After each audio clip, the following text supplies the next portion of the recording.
Hey everybody, welcome back to the YouTube channel. Once again, another nice sunny day.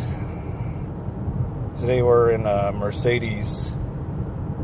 This is the GLK 350. Just out driving,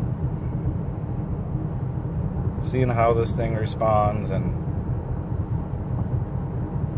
we had to replace all of the wheels tire pressure monitors because the previous owner decided they were going to put in regular valve stems. And as you know, with newer vehicles, it's a requirement they have tire pressure monitor valve stems, or tire pressure valve stem, whatever you want to call it. Anyway, they put regular ones in, and it always has this little orange light on the dash because they weren't the correct valve stems.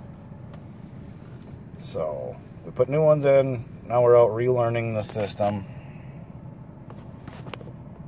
Let's see here. We're out relearning the system so that it will display the correct tire pressure on the gauge, and that little orange light will go off. So this is actually a really cool little SUV. If you're not familiar, the GLK 350 is the SUV V6. I believe, what year is this one? This one is 2010? Yeah, 2010. Heated and cooled seats. See little perforations in the seats.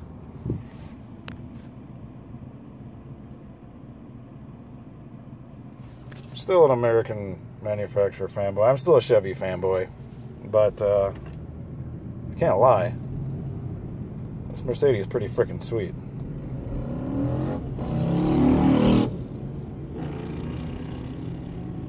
All the amenities you would expect in a Mercedes. Top of the line cars. Comfortable.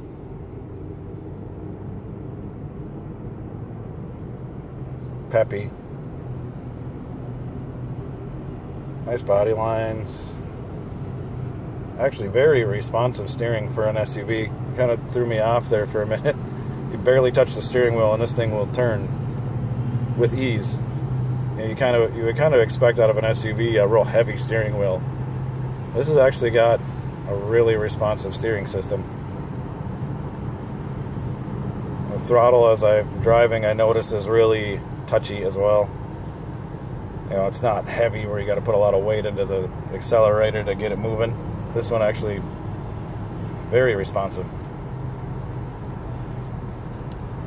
Quiet ride. You really don't hear any road noise that you would in a cheaper SUV or lower end models.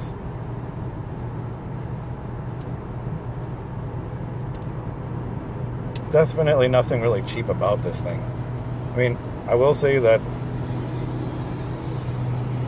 the interior is somewhat cheap, where they have the plastic wood grain, fake imitation wood grain, and the like almost vinyl crappy dash. So they did kind of cheap out on the interior.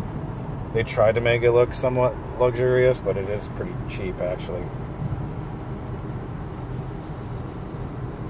Not really what you'd expect for what, a $60,000 to $80,000 car, brand new. You would probably want a little better interior than this.